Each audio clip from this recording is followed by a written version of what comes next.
კარგი მაგალითი ესეთ დროს როგორ შეიძლება რომ ერის პოლიტიკური ლიდერი ერის სულიერ ლიდერთან ურთიერთობდეს არის ხოლმე ესპანელი მხატვრის ტიციანის ამბავი რომელიც მოგეხსენება სამეფო კარზე მსახურობდა და ერთხელ ფუნჯი დავარდნია დაბლა შემთხვევით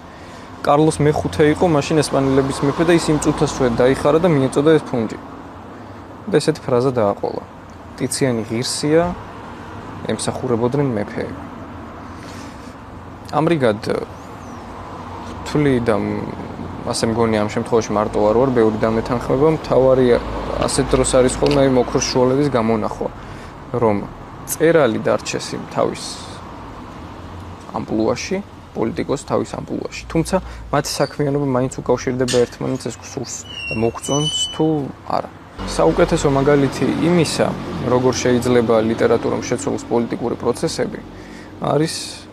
აბრაამ ლინკოლნის ერთი ციტატა ეს ადამიანი ძალიან მომწონს ვაფასებ მის პიროვნებას მის ბიოგრაფიიდან გამომდინარე და ესა პრაქტიკულად ადამიანი ჯორჯ ვაშინგტონის შემდეგ ხა ჯორჯ ვაშინგტონი მაინც განსაკუთრებული იქნებოდა იმიტომ რომ პირველია მაგრამ მის შემდგომ თავისი მოღვაწეობით მაინც აბრაამ ლინკოლნი არის პირველი ამერიკის ისტორიაში და ასეთი რამ თქვა მან ერთხელ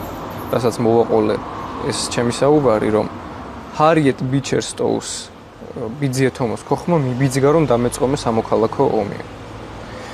აი ესეთი გავლენა შეიძლება ჰქონდეს სიტყვას და ნაწარმოებს ზოგადად გლობალურ პროცესებზე.